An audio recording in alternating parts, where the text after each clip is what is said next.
Salut à tous et bienvenue pour du lore sur Conquest. Donc comme d'habitude je suis avec l'ami Antoine. Salut tout le monde. C'est vraiment que t'as pas vu sur la chaîne, hein, Ouais. forcément. Ouais.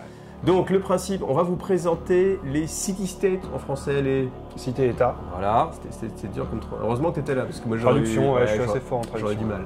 Donc si le lore Conquest ça vous intéresse, si vous ne connaissez pas, si vous êtes sur cette première vidéo là, vous ne connaissez pas ce qu'est Conquest, eh bien je vous invite à aller regarder la playlist lore Conquest, parce qu'on a fait toute une vidéo qui présente d'abord l'univers du jeu et après toutes les factions. Et vous avez 7 factions dans le jeu. Et là on est parti sur la dernière sortie, à savoir les city-states.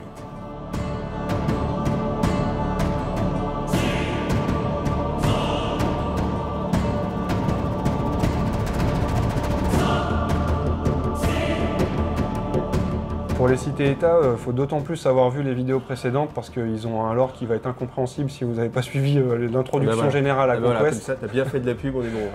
Parce que ils ont une histoire vraiment très particulière où il faut avoir en tête qu'est-ce que c'est que les entités primordiales, qu'est-ce que c'était que l'ancien Dominion, etc.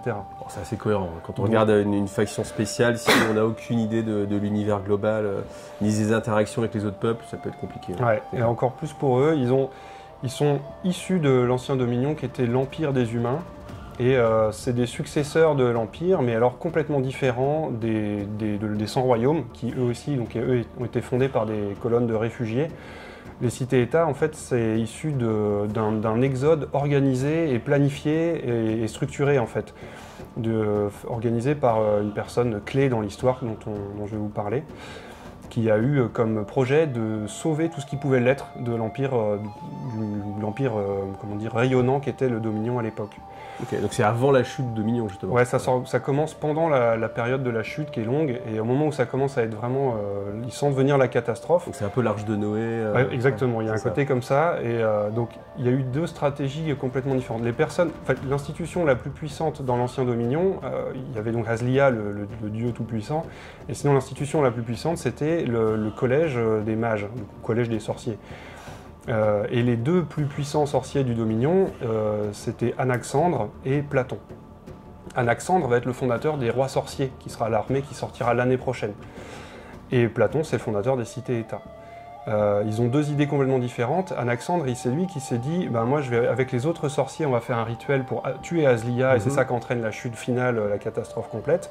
Et bon, après, il s'enfuit et on reparlera des rois sorciers plus tard. C'est beau, hein, toujours ça, l'idée que tu dis, il y a un problème qui va arriver, il faut le gérer, et le fait de gérer le problème, ça crée un problème encore plus grand. C'est ce qu'on voit souvent. Et Platon, lui, il s'est dit, on va sauver ce qui peut l'être de l'humanité, comme tu disais, un peu Arche de Noé. Donc, il organise d'abord en secret, et puis de moins en moins secret, une espèce de fuite des cerveaux, on va dire, avec pas seulement les artisans, les ouvriers qualifiés, des intellectuels et tout ça, des chercheurs, des scientifiques qui l'entraînent dans la péninsule des cités-États, qui est donc au sud-est du Dominion, où il y avait de la place pour installer des nouvelles communautés. Au départ, son projet, c'est de créer des sociétés idéales. Alors, il s'avère que dans leurs recherches qu'ils ont fait au sein du Collège des Mages, ils étaient arrivés, notamment ces deux-là, Anaxandre et Platon, ils étaient arrivés à comprendre la mécanique des primordiaux. Donc la mécanique des primordiaux, c'est ce qui s'est passé avec Aslia, c'est que en fait, une écharde de primordial, si elle reçoit de la foi, si elle est vénérée, les gens lui adressent des prières, etc., elle gagne en puissance et elle devient consciente d'elle-même et ça devient un dieu qui peut communiquer, interagir et avoir du pouvoir sur Terre, sur Ea. Et eux, en fait, ils ont compris cette mécanique-là et ils ont compris comment la manipuler. Donc l'un va s'en servir. Plus ou moins de foi, pour donner plus ou moins de puissance et orienter peut-être un dieu plus. Voilà, exactement. Et ça, c'est ça le projet de Platon, ça va être d'utiliser cette mécanique de l'énergie primordiale. Alors il arrive par des sorts et de la magie de très haut niveau. Je crois que tu allais dire des magouilles. Pas encore, il y en aura. Magie ou magouille. Il y aura de la magouille plus tard, parce qu'on est dans une société humaine. Mais donc en fait, il y en a un qui va utiliser ce savoir pour essayer de faire le rituel pour tuer le Aslia. Et l'autre qui va essayer d'utiliser ce savoir de comment fonctionnent vraiment les primordiaux pour utiliser cette énergie. Donc il a réussi par des rituels très compliqués à prendre en gros des morceaux d'Aslia, et il va en mettre une écharde, un petit morceau de primordial dans chacune des cités-États. Il y a beaucoup de cités-États au début, on le sait ou pas? On a le nom de au moins une dizaine. Une petite dizaine au moins, on a, je crois, une dizaine de noms. Mais il y en a plus, mais je crois qu'il en donne une dizaine. 9, je crois, ou 10. Et donc dans toutes ces cités, au cœur de chaque cité, il va y avoir déjà un morceau de primordial. Et qui va être utilisé. Alors le but du jeu, ça va être d'organiser, non pas seulement comme le faisaient les Dwegom, d'utiliser ça comme une source d'énergie, comme c'était le cas pour Aslia au départ, mais d'en faire quelque chose de plus, c'est-à-dire de l'alimenter par de la foi, c'est-à-dire dans telle cité, on va vous dire, ben voilà, ça c'est votre divinité Polyade, comme on disait pour l'Antiquité, c'est-à-dire la divinité de telle cité, comme Athéna était la déesse de Athènes, par exemple. Ça, c'est la divinité de telle cité, vénérez-la, il y a un culte, etc. Donc on la fait grandir, mais on essaie de la faire grandir, et le surplus d'énergie que ça crée, les idées, les mécaniques en gros qu'il a développé Platon, la technologie qu'il a développée, le surplus qui est créé par la foi, on le canalise et on l'utilise. Et ça crée une forme d'énergie qu'il a appelée le phlogiston, ça s'appelle. Le phlogiston. Ouais, tout à fait. Et c'est une énergie qui alimente les cités-États, et qui fait qu'ils ont donc des machines et une technologie très développée, déjà parce qu'ils avaient accumulé le savoir de l'ancien Dominion, mais en plus ils ont cette source d'énergie qui vient d'un morceau de primordial transformé en divinité, mais incarcéré et canaliser le surplus d'énergie pour pas qu'il alimenter. puisse justement se transformer et acquérir de la conscience pour... Pas qu'il atteigne un niveau où il va prendre le pouvoir, comme c'est ce qui s'est passé pour Aslia.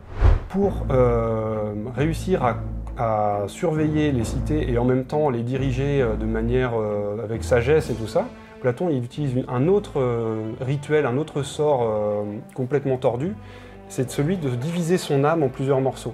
Il va l'âme de Platon?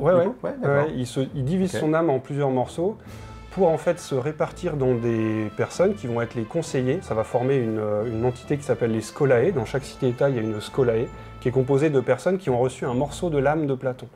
L'idée, c'est d'avoir des espèces de rois philosophes, comme pareil, en référence à Platon dans l'histoire, mais sous forme de conseils qui s'appellent les Scholae, qui doivent diriger les cités-États pour en faire des sociétés parfaites. Lui, il est carrément dans l'idée, on va faire des sociétés parfaites, on va pas avoir les problèmes qu'on a eu avec Aslia, le dieu, il est maintenu, il est utilisé, mais il est maintenu en place. On a des conseillers sages et éclairés, on va dire, qui peuvent diriger la cité.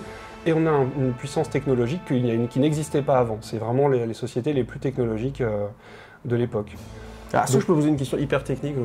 Sans doute les gens se posent la question. Étant donné qu'en fait, on prend une divinité, d'accord, qu'on sépare en plusieurs fragments, qu'on met dans différentes cités. Est-ce qu'il est possible que dans une cité, il y a un fragment qui arrive à l'éveil et du coup, qu'est-ce que ça pourrait provoquer sur les autres? C'est exactement ce qui d'accord. C'est une question intéressante, d'accord. Dans certaines cités, ce n'est pas truqué. Dans certaines cités, c'est ce qui va se passer. D'accord, ok. Et du coup, comme ça paraît, donc il y a tous les ingrédients pour des cités idéales, mais on savait pas trop, Platon lui-même, il savait pas trop ce que ça allait donner de faire ce rituel de séparer son âme en morceaux pour avoir toute une Scholae, des collèges de dirigeants. Il a voulu mettre trop de sécurité en fait. Ouais, exactement. Et comme en fait il s'est séparé en morceaux pour que les personnes se contrôlent les uns les autres, il y a dès l'origine dans les Scholae une dimension un peu paranoïaque. C'est-à-dire qu'en fait, il y a l'inquiétude de qu'est-ce qui va corrompre le système, qu'est-ce qui va se passer. Est-ce que lui, il va vouloir trop de pouvoir, est-ce que machin. Et en fait, il y a une petite germe de paranoïa dès le début. Et puis bon, aussi, tout simplement, le syndrome de personnalité multiple, qui fait qu'en gros, les différents morceaux les personnes contenant des morceaux d'âme de Platon, en fait, les gens deviennent fous, en fait. Les collèges, les Scholae, ça tourne mal. Sauf dans certaines cités, il y a quelques cités qui ont réussi à s'en sortir. Il y a notamment Pallas, qui est la plus grande et qui a gardé à peu près le projet de base. Mais dans beaucoup de cités, ça a créé des problèmes catastrophiques.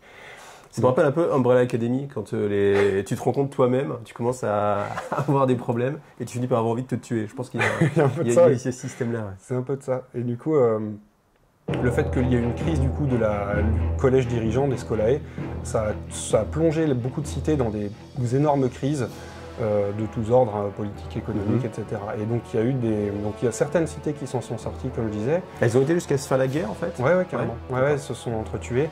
Alors c'est un point qui est, au passage, cette période-là, c'est aussi un point qui a créé énormément de développement militaire.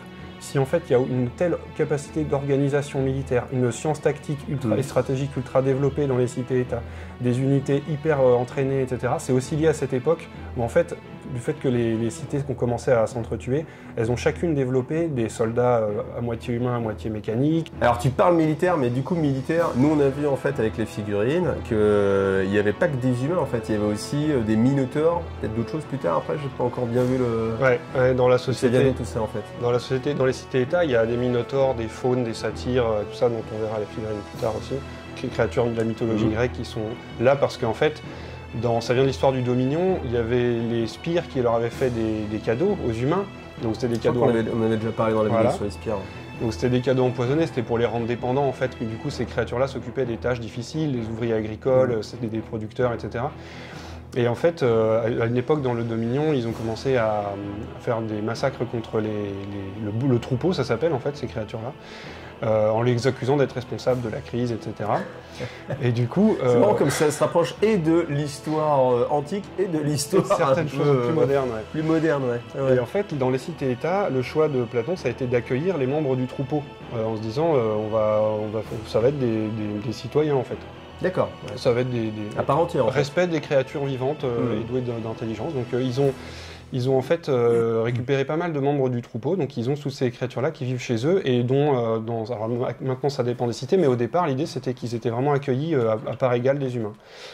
Et donc effectivement on les retrouve dans l'armée, même si au départ c'est des bêtes qui sont là pour, enfin des créatures de travail quoi. D'où l'aspect aussi un peu sur les figurines qu'on disait ouais c'est vraiment ça ressemble vraiment à des vaches. Oui parce que c'était des créatures de bêtes de somme aussi.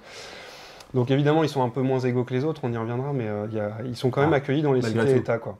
Donc c'est une des grosses particularités d'avoir parmi les humains aussi toutes ces créatures-là. Parce qu'ils parlent en fait, on peut communiquer avec eux ou c'est je pense. Une intelligence limitée Non, je crois qu'ils ont la parole. Ouais. Le projet était grandiose et magnifique, hein, parce qu'on pouvait avoir une cité vraiment très très avancée, plus ou moins assez égalitaire, assez bien dirigée, etc. Donc ce qui ne va pas marcher, c'est le fait que le rituel un peu dingue qu'a dû faire Platon pour mettre des morceaux de lui-même dans des personnes pour faire des scolae, en fait, évidemment on ne savait pas trop ce que ça allait donner, et comme j'ai dit, ça donne des groupes en fait, où se développe la paranoïa et le problème de... Enfin tout le monde devient fou en fait avec ce problème de personnalité multiple. Et donc ça crée en fait une situation de crise dans les cités-États. Et alors, il va y avoir des réponses différentes selon les cités.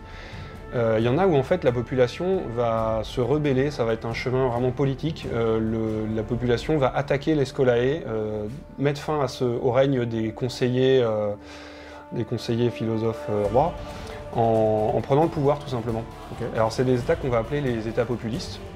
C'est en fait des formes de démocratie à la grecque, ou en fait à la Grèce antique, avec un système d'assemblée, les ecclésias, l'agora, qui décident, qui prennent les décisions, où il y a des citoyens qui ont des droits de vote, etc. Donc en fait, il y a une période où ils remettent en cause... par contre, du coup, c'est des cités qui vont remettre en cause le pouvoir de la divinité. Enfin, ils vont pas alimenter plus que ça la divinité qui était encastrée. Parce qu'ils arrêtent d'y croire ou parce qu'ils pensent que c'est un mauvais plan? Et ils sont un peu surpris qu'il y ait ça en fait au cœur de la cité. Parce qu'ils sont pas au courant en fait? Non, c'était pas public comme information. D'accord, c'était venez, on a une belle cité avec une source d'énergie sympathique, mais on ne dit pas ce que c'est quoi. C'est ça, et ils se rendent compte de ce que c'est, et ils se rendent compte que les scolae c'est des monstres en fait, enfin, les conseillers c'est des espèces de, pas des clones, enfin c'est quelque chose de très bizarre. Et donc en fait, il y a une réaction à ça. Parce que c'était pas, enfin Platon n'a pas joué franc jeu en fait. Non, c'était pas public. Il n'a pas dit regardez, il n'a pas raconté tout ce qui s'est passé, non. Ni qu'il a pris des morceaux. Il a dit on fait une arche de Noé, venez à l'intérieur, ça va être cool, mais il n'a pas dit comment le moteur est marché. Ouais, d'accord. Donc il y a des citoyens en découvrant ça qui ont mis fin à ça et qui ont commencé à gérer les cités-États différemment. Alors ils ont transformé, là pour le coup, le morceau de divinité est juste transformé en pile quand même pour que ça continue de fonctionner, mais ils sont moins dans la religion que les autres dont on va parler après. Parce qu'en fait, donc là, ils se retrouvent avec une situation qui correspond à ce qu'on a vu dans la Grèce antique, avec notamment à Athènes, avec le fait que la démocratie, ça crée des partis, et donc les partis, ça crée de la corruption, et ça crée des clans et des bagarres, et il y en a qui s'appuient sur telle partie de la population, et d'autres sur telle autre, et puis à un moment, ça s'effondre, et il y a un tyran qui prend le pouvoir, et après, ça redevient la démocratie, et après, ça redevient un tyran. Ils rentrent dans une boucle comme ça de lutte politique permanente, Et donc c'est des cités qui sont de ce point de vue-là affaiblies, mais qui sur le plan militaire peuvent pour autant être très développées, parce que justement chaque faction développe l'armée en pensant ça va me servir moi, et l'autre faction se fait pareil quand ils ont regagné le pouvoir, donc ça finit par avoir des troupes quand même assez fortes, avec notamment des membres du troupeau qui sont bien intégrés à l'armée, et puis voilà, une armée hyper performante. C'est les plus entraînés dans l'univers de Conquest, les armées les plus professionnelles, c'est dans les cités-États. Et alors dans un tout autre registre, d'autres cités vont avoir le chemin inverse. Quand c'est la crise, parce que dans les scolai n'arrivent plus à diriger, parce qu'ils sont perdus, ils savent plus ce qui se passe et ils deviennent fous, là il y a des gens qui vont se réfugier au contraire dans la religion. Ils vont se dire notre dieu local, là, notre dieu de la cité, viens nous sauver, viens nous sauver, viens nous sauver. Du coup qu'est-ce qui se passe? C'est ce que tu anticipais tout à l'heure en disant est-ce que ce dieu peut prendre le contrôle? Bah oui, c'est ce qui s'est passé dans d'autres cités. Et alors là, trop de puissance, voilà, il s'émancipe. Exactement. Et en fait, donc le dieu, l'énergie de la foi qui alimente le primordial déborde complètement le mécanisme qui l'enserrait et qui alimentait les machines. Et en fait, ça éclate. Donc le dieu, en gros, il sort de son espèce de prison. Il extermine la Scolai parce qu'il se rend compte de ce qui lui est arrivé, qu'il était complètement utilisé. Et c'est lui qui prend le pouvoir. Et du coup, il y a des cités. Alors, les gens sont dans la vénération et tout ça, mais en même temps, du coup, ils se retrouvent dirigés par un espèce de dieu assez énervé et puis qui n'a pas forcément les idées de cité parfaite comme c'était le cas avant avec ce qu'a essayé de faire la Scolai avec Platon. Parce qu'en fait, chaque entité primordiale, c'est pas en fait un dieu qui est fragmenté, mais c'est... Parce qu'en fait, c'est quoi son essence de base? Au départ, ils viennent d'Aslia.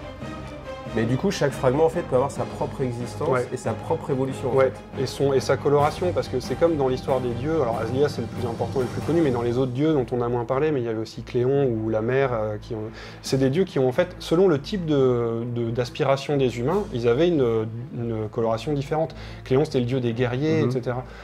Qui est maintenant le dieu des ordres. Donc on peut imaginer que ce fragment, suivant comment il est vénéré, suivant l'intention qu'on lui donne, il va se teinter d'une certaine façon. Exactement. Okay. Donc, et du coup, en fait, on se retrouve avec ces cités qui sont dirigées par des espèces de dieux, mais dieux machines, enfin mécanisés aussi, parce qu'ils avaient été mis dans des trucs mécaniques. Donc en fait, c'est des espèces de dieux mécanisés qui... et je pense que ce qu'on voit là, c'est quelque chose qui a à voir avec ça. Soit c'est quelque chose ça vient de ces cités-là, on ne sait pas encore exactement ce que c'est, mais soit c'est des créatures qui ont été fabriquées ensuite, soit c'est ce genre de choses qui correspond aux divinités échappées et qui ont pris le pouvoir. Il y en aura d'autres. Donc ça, c'est les religious states, voilà, ceux qui sont vraiment dans la religion. Il y a un autre type il y a une autre voie où c'est... C'est ceux-là, les états religieux où c'est un peu le dieu qui a pris le pouvoir, les états populistes où c'est la démocratie et avec l'alternance avec les tyrannies, et puis il y a ceux qui ont réussi à maintenir un peu le cap, dont on a parlé au début, avec notamment Pallas, qui est la plus puissante cité, où là, en fait, il y a eu un équilibre en fait encore entre le dieu, la Scolai et le peuple. Eux, ils arrivent à maintenir un petit peu le projet de Platon.